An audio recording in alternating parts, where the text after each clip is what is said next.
I am joined, as ever, by Anne Jackson with a lady who has the laugh that we know you love because you tell us. Oh, hello, lovely. It's lovely to be here. If you're watching the video, I've got a new T-shirt on, which is super exciting because Pure Radio, which is what this is all about. I'm also the editor on Pure Media, the magazine, which you write in. Anne's one of our great writers, and I've got the first T-shirt, which is I'm so excited. It is so exciting. You know, I was more distracted because you've had your haircut. I knew something was different. And I was thinking, is it because he's had his haircut? It's like, no, because he has a brand new colored t-shirt on. So, Some things stand out, which gives me a topic for today. Yeah, sensory healthy, happy marriages. I'll come on to that in a minute. You've just inspired oh, me for something. But yeah, no, I wanted something that had the word editor on it because I never thought I'd be the editor of a magazine. And I'm just chuffed that we've got a magazine that people love. And I thought, well, why hide it? It's good.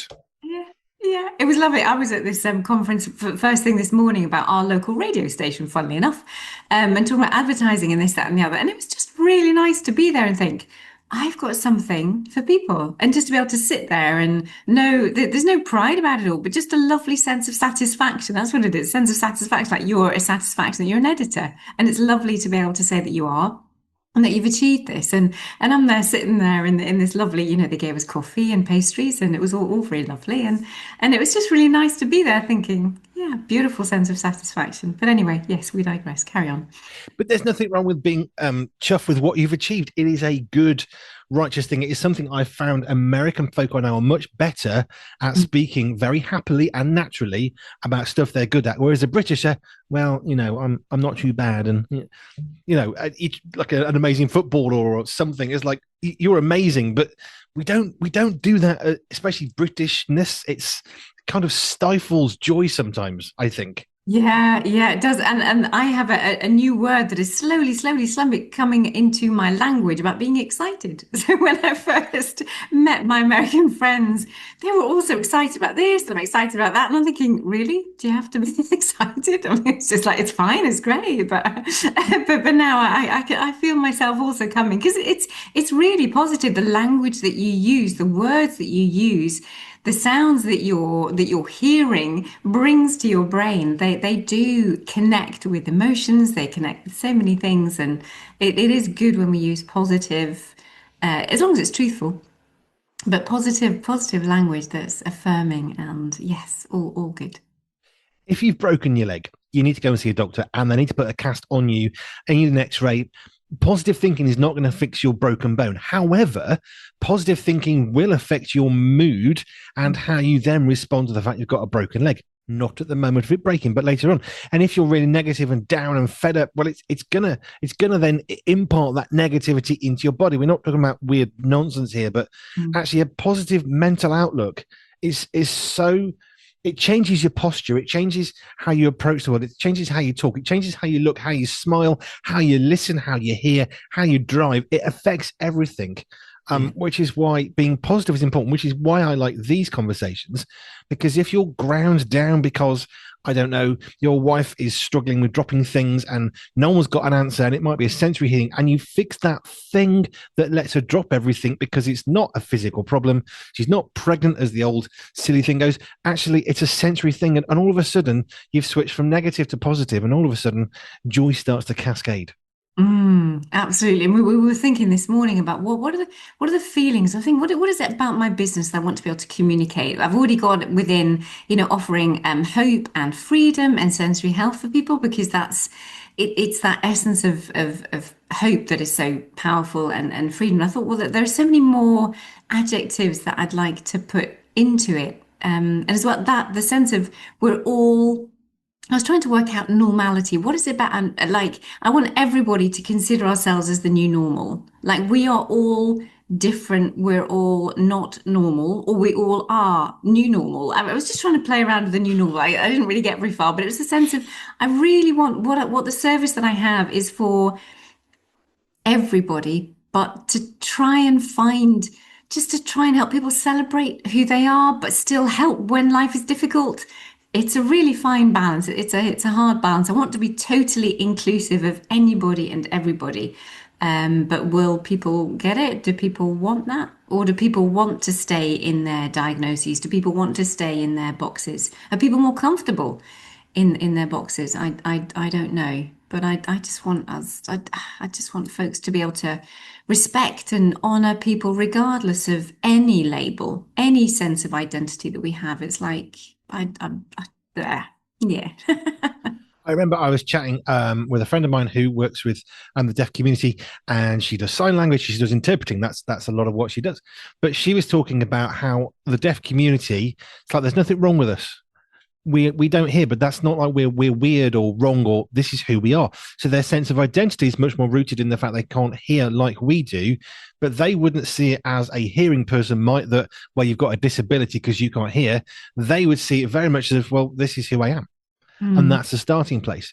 And I guess that very thing is a really, that's that satisfying thing again. That's that peace, because actually, if you accept who you are rather than, well, I should be like that.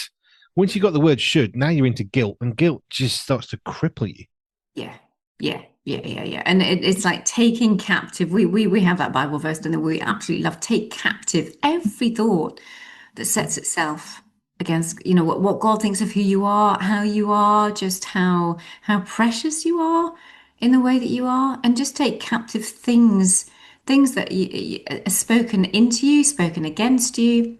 If you open the door just a chink, it can really bring you down in your mental health.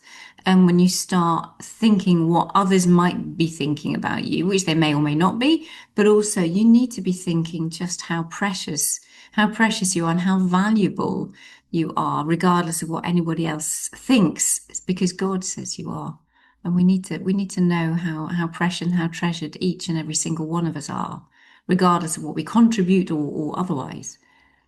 Yeah, no, I like that. It's one of my favorite bits of scripture about the fact take the thoughts captive. With all the stuff around Charlie Kirk's assassination in the States, there's a lot of very, very conflicting, contrasting, very, very strong opinions and feelings everywhere. But the thing is, you need to take captive what you're reading, because one, social media is going to spin what you get to see. So you're not getting to see everything anyway. But actually, if you're not careful, it starts to overwhelm you, and then you start going down a particular track. And well, I've seen this, and I think that, and all of a sudden, we're now at war with each other. Whereas actually, let's just mourn that someone's died. That's a big enough problem. We don't need to create more stress to try and focus on. Let's just mourn the fact that somebody was killed completely. Wasn't doing anything. He was innocent in that context. Wasn't doing anything bad. He was just standing there, and if we're not careful, we end up bringing all this other stuff into our life. We don't take the thoughts captive, and we skip past the important stuff, and we try and deal with stuff that maybe isn't quite so important, and actually missing the very, very real critical things of how do we actually get on with each other in humanity and society. And Mm. that stress becomes negative thoughts. If we don't take it captive, we're spinning off into all sorts of difficulties that we then have to process later on. Mm. And I think it's a good thing that it's interesting with one of my sons heading off to university, and there'll be many of you who are who are listening who also have that, and you're exposed at university to differences that you haven't been in your home environment. Hmm. And we really need to prepare our children and young people for heading into an environment where there are loads and loads of different ways of being. Even the bedtimes and the food that people Yeah, eat. Obviously, we know the way they dress and all the rest of it. It's how have we trained the next generation to be so accepting and loving, and acknowledge that there are lifestyles out there that you might not agree with, but that you can still treat people as humans because we are valuable. Each and every single person matters, and it's we need to be exposed to differences because we have that freedom to be who we want to be. Not everything's beneficial, but it's yeah. How can we train up the next generation to honor rather than taking a gun to someone and shooting someone because we don't agree with them or don't like them? I remember chatting to one of our newest presenters, Gareth. He's a professor at Morelands Bible College, and he was talking about difference of opinions. Because Right. obviously, you've got people coming to Morelands Bible College, they're coming to do theology, and there's this range of, in the UK, denominations: Anglican, Baptist, Pentecostal, whatever your Christian church experience, or perhaps how you like to worship God. All of a sudden, they're in this new pot. and everyone's got differing opinions. And he said, what's fascinating is people who come in with this one thing, it's almost like they're willing to stake everything on this one point. And then they meet someone of the opposite sex and they think, I quite like that person, but they don't believe what I believe. And it forces them to reassess what's most important and realize perhaps that most important thing isn't quite as most important as it was. Now there's somebody else on the scene that I quite like to spend some time with. I thought that was quite fun. That is great. I just think, oh, we need a little bit more of that, I think, in this world. Like, how can we? What are the tools that we can use to help other people consider things differently? And if it's someone of the opposite sex, hurrah! Absolutely. Anyway, right. I had a thought because you were wondering what was different about me when you first saw me today. Now, if you generally are watching the videos, I usually wear, and Dr. Richard Scott says, do you go to bed in that t-shirt, Andy? It's all I ever see you in. Well, I don't go to bed in the t-shirt, but normally I've got a black t-shirt that says Pure 24/7 Radio on it. However, because we've got brand new t-shirts that literally arrived before we jumped onto this conversation, I grabbed one and shoved it on for this Zoom. Because I like it. I like wearing new t-shirts. I like fun t-shirts. Anyway, it got me thinking because you said, what's different? Is it something with your hair or whatever? Haircut. Hey? You had a haircut. I had a haircut a few days ago, which was interesting because you didn't notice the t-shirt, because you noticed the normal black t-shirt with white writing. Now it's gold with white t-shirt, which is quite a difference. Black to white, about as opposite as you can get. But I thought it was fascinating that you were looking at my hair, because it got me thinking about a wonderful stereotype. Wife goes out, gets her hair done, comes back, husband doesn't notice. Anything different about me? I don't know. And all of a sudden there's all this pressure of what's changed. And the thing is, it's all about kind of value of my haircut is really, really important. And maybe to the husband, it just isn't, but all of a sudden you're now projecting your thing. Well, this is really important to me. Why aren't you noticing it? And maybe that's just not something they think about. I don't really care about haircuts. I'm not likely to notice yours. Why? I get mine shaved off. So I don't really care. So it got me thinking about sensually healthy marriages. Mm-hmm. Relationships. I actually use the whole haircut in one of the examples in my sensory super system, which helps train people to understand and work out their sensory needs and do the assessment themselves. And one of them is about, we call it underreactivity. It used to be called low registration, poor registration, whatever. And it's for some people, when they're in their visual sense, for example, let's take that one because we're on that whole haircutting thing. For some people, it would really need to be drastic for them to notice. So for me, I've got quite long hair, so it would have to be a short haircut, or I'd have to dye my hair a completely different color for perhaps. I won't take my husband because he's got visual impairments. That wouldn't work for him. But perhaps for a male friend or for someone who has low registration, underreactive in their visual sense, it would need to be significant. It would have to be a dramatic change, a bold color, something really significant for them to notice. That's where our visual underreactive folks, they just go around life not picking up the details, or not picking up that things have changed, or not picking up the clutter in the household, or not picking up the clothes are on the floor, or there's lots that go into that visual underreactivity.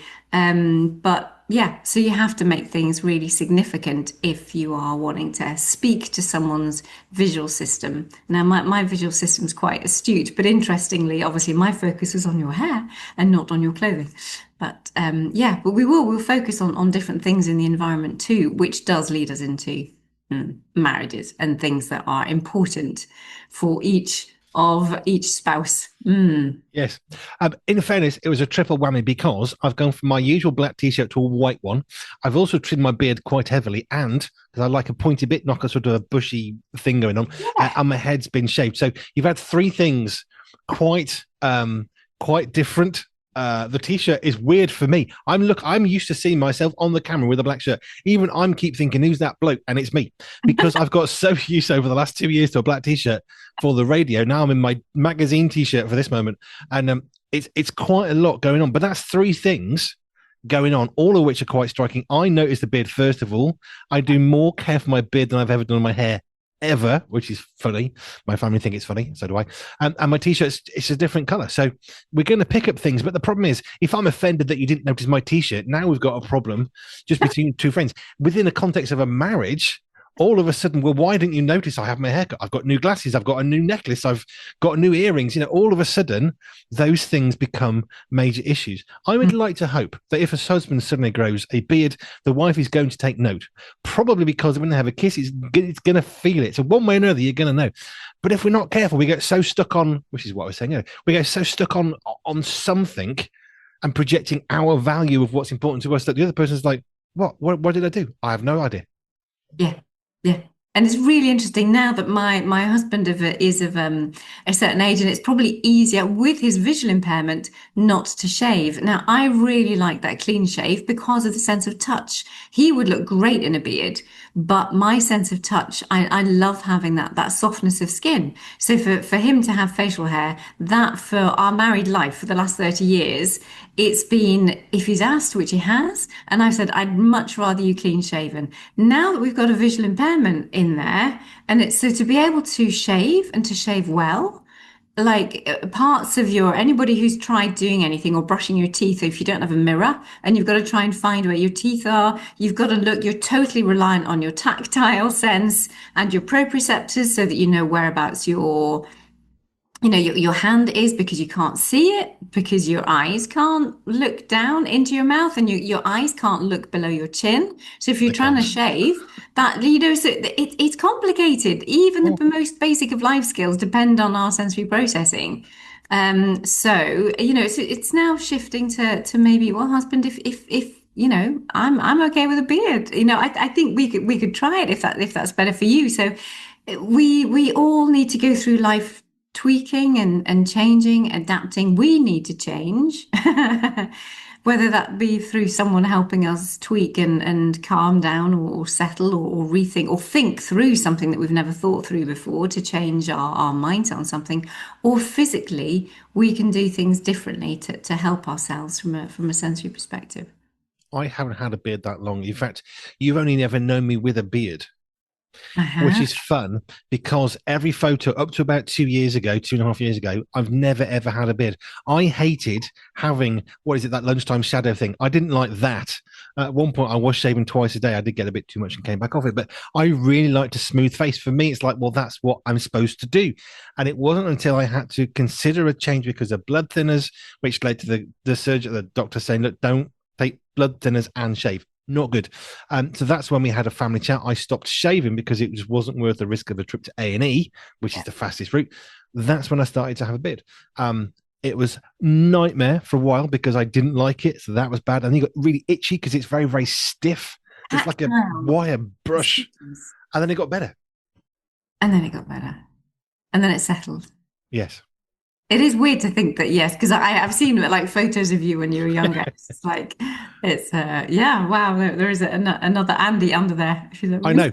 Well, see, Stephen D, he only had a beard in the last little while because he thought, I'll give it a go, hey. And he actually looks really good with it. It's really natural on him. He has it quite short all over, but he looks great in it. But most people wouldn't know him without a beard. And it's funny how we assign something to somebody. Tom Selleck famously had a massive mustache, shaved it off, grew it again, shaved it off, depending on what he was doing. And it was weird because we associate things. There's a sort of like a soap thing we got into as a family.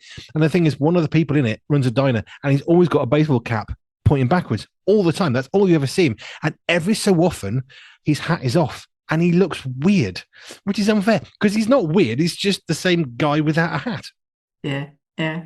And it's like now, almost when I come on Zoom as well. I mean, I love having my hair down, but I also like having it tied back. And I thought, but the look is so completely different. And I thought, until people really get to know me, then I'm probably safer to stay with like my hair down so that they recognize who I am. But then, yeah, it's quite a shock when you have your hair tied back. And if people aren't used to me doing it, I suppose if I'd have always been having my hair up or having it down, then people might be familiar with the different looks that there are, but I've been consistently like this for some time, so it's. I've just remembered my wife was in a job working shifts, and everybody who knew her, she always had her hair very much tied back, very, very, very, because it was very, had to be very careful. So anyway, she had her hair tied back, and then there was a bar, and I went with her one night to the bar, and all the people from work were there, and they were saying, "Who's that blonde over there?" And they were talking to her, not knowing who she was. That's how much difference a hair being up or down because Joe had, lovely long blonde hair. Normally it was very much cropped, so very, very short hair. And yeah, they didn't know who she was. It was hilarious. Yeah, I say, oh, who are you out with, Andy? He was like, Yeah, oh no, I am pure, like pure media, pure man. absolutely. This is like, yeah, only one woman for me. Thank you very much. Yes, yes. I was thinking about a century healthy marriage, happy marriage specifically, because the hair thing is such a classic thing we see in movies and films and sitcoms. And I've never had that issue because Joe's not one of those wives, which I'm very happy about. So she just has a haircut when it gets bad, and that's it. Great. So it's not an issue for us, but I know for some people it is because all of a sudden it changes. And it could be as simple as you not liking the fact your husband's got a beard, don't like that. That's quite normal and fine. But actually, the other, conversely, it could be that you don't like your wife with short hair, or you don't like the longer hair, or because it gets, in the way. Or so there's all these things, and they affect us negatively and positively. But having a healthy, sensory, happy marriage is exactly what you did, which was you chatted with your husband, and he said, "I'll shave." Now something's changed, and you have to reassess that, Mm. but we find ways of working. But if you've got someone with sensory healthy over sensitivity or under sensitivity, understanding that is the difference of having an argument and making a cup of tea and a chat instead.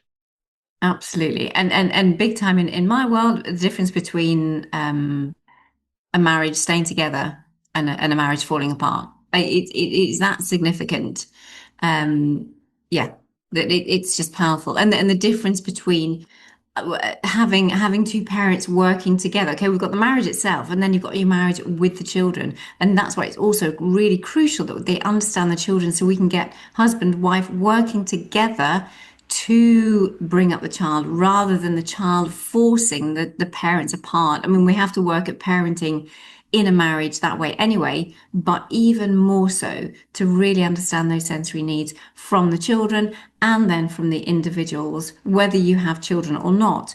To have a really strong marriage, you've got to really understand each other and talk and not be ashamed or afraid to talk about those little things that do bother you, because those things that bother you, they will mount up and they will lead to something, whether it be you turning it inside internally and you getting sick through it all, or it building up into bitterness, resentment, all of the stuff that eventually comes out and can destroy a marriage if things aren't dealt with. So that honesty, that the biggest thing is just so many things. If I see it on social media, I just think, why don't you just be honest? It just surprises me how fearful people are of being honest. And the marriage place in particular should be the safest place to share who you are and how you are, and the little quirks, because that's what sensory processing often raises, because people don't understand it. You think, oh, they're a bit quirky, or they don't want to be touched, or they can only touch them for a little bit, or they only like deep touch. If you're going to give them a hug, you have to make it a really deep hug, or they give you too strong a squeeze and you don't want too strong a squeeze. And it's those little quirks about who you are and about how they are. They are the most important things to talk about, because you don't think they're significant enough to talk about, but it's those are the things that can eventually lead to to destruction, rather than just building you up and building up together. I was thinking about how, like my kids hug me differently. They knock doors differently. They knock on my door at night or whatever. We know if it's Peter, if we can barely hear anything, but we know there's some sort of noise. That's Peter, and we know that other people, I'm not going to say who, and knock a little bit more robustly, shall we say? That's just knocking a door. But Mm. you spin that off between a husband and a wife, and all of a sudden it's much more. I was just thinking about how also God made us in his image. That's what the Bible says. So if we're all made in his image, and I've never met another me, some would say that's a good thing. I think maybe there's just enough room for one of me, but we're all different. But those differences are what actually unite us if we choose to allow them within the pressure cooker of a marriage. Let's put it that way. If we don't deal with those quirks, there's a problem. But actually, if we embrace them, that's great. We've talked about bedtimes before, haven't we? That my wife likes to get up early. I don't. I like to stay up late. She doesn't. We're quite different. Well, over time, you find a way of balancing that out that works for you. Yes, there's an element of compromise, but you know what it means? That in the morning she can get up and she'll do stuff and bring me a coffee. That's great. But when she goes to bed at night, I can finish off stuff that she's too tired to do. Well, either you work against each other or with each other. And in a marriage, if you're on the same page, that kind of helps. Yeah, yeah, and the time that we've had because of pain, and we've talked about pain, and because the pain that we've had months. My husband's been suffering for months, and we're on the turn, and so we have been we have been sleeping separately because I need to sleep to function, and he has to do what he needs to do, and he needs to feel free to do what he needs to do, so he knows that he's not disturbing me. And the painkillers, and we're finding a way through the pain. And it's just so lovely. We're just back in the same room again. And it's just, it brings back just that sense of, oh, this is really nice. It is really, those little things about marriage. So if it's a bit rough for a while, just go with it. Be gentle with each other. Be as kind as you possibly can be, because it's not much fun for either of you or any of you or in the whole household. It may not be much fun, but seasons pass. Seasons pass. Eventually, at some point, it will pass. It's just hold on in there. If you are going through a really tough time at the minute, hold on in there. That does not mean it's terminal. It's not the end of the world. It's not the end of your marriage. You've just got to hang on in there and just hold that space until something changes, because it always does change. And keep pressing in for the good, and try and be as gentle and kind with each other, so you don't do any more damage than the situation is causing. So that when you are able to finally, start working together again, or sleeping in the same room together, or start working on something together, start rebuilding, then you've got better grounds to start rebuilding. I know I've said this before, but it seems relevant. There was a time in our life when turns out Jo was actually pregnant with Peter, but she was really exhausted. We didn't know what was wrong. We thought she was actually quite sick, but it was just the way that the pregnancy began. It's one of those things. But she was really exhausted. I was driving trucks for 60, 70 hours a week. I was absolutely shattered. And just the fact we were tired was enough for us to argue and think, what are we arguing about? We had no clue, literally. And we would argue here and argue there. And it was just tiredness. And we actually finally identified it and said, we're going to bed. We're going to go and get some sleep. We'll deal with this tomorrow. Because you know what? There's no point in trying to flog a dead horse. And sometimes, yes, the Bible says don't let the sun go down on your anger. But you know what? There's other wisdom to apply, which is sometimes when you're that tired, go and get some sleep. Agree on it and have a chat tomorrow. And that's something that we learned through that time. Thankfully, and I do thank God for this, we've not had that level of tiredness ever since. That was a particular season of incredible, all sorts of pressures everywhere. And it was horrible because we kept on rowing and arguing and like, what? Why are we doing this? We don't feel angry towards each other. We haven't upset each other. And it's just tiredness. That's a season that was probably 3-5 months or so of just exhaustion. Yeah, yeah. And that's it. And it's hard when you don't know when the season's going to end. So for us, we're actually coming up to 7 months now of pain. And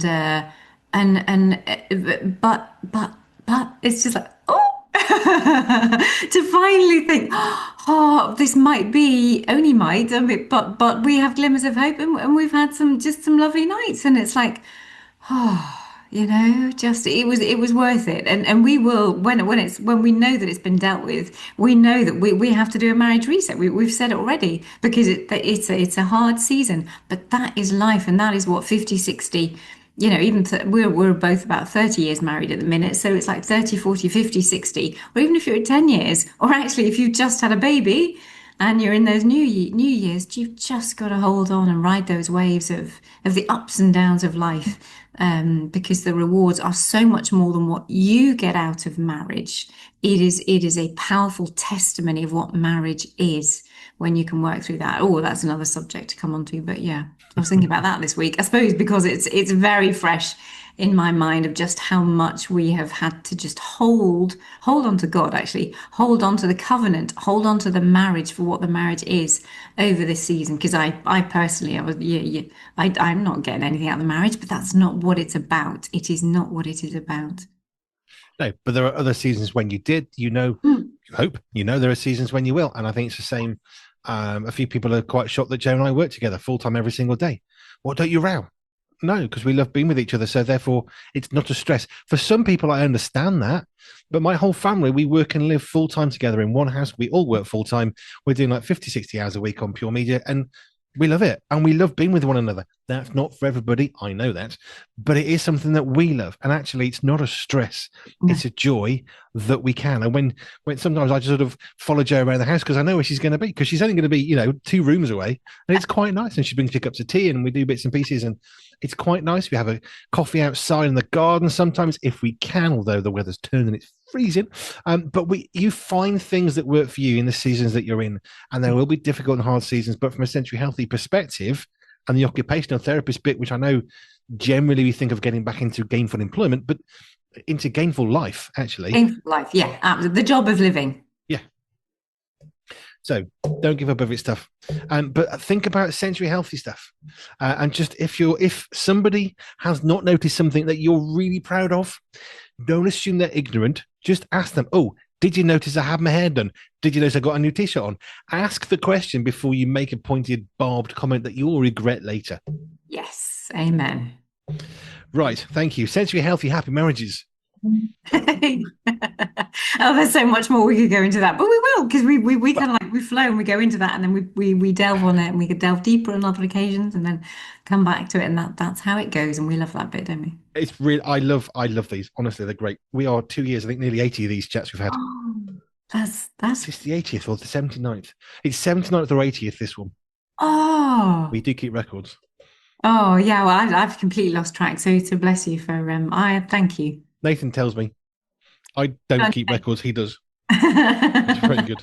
Right. If you want to connect with Anne and you've got some Century Healthy issues in your marriage, for example, perhaps, or in your children, in your grandparents, connect with Anne Laure Jackson. You can go to our website. It's the easiest way of getting hold of her.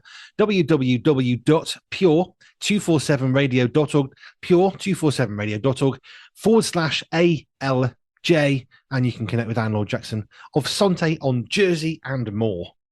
Thank you.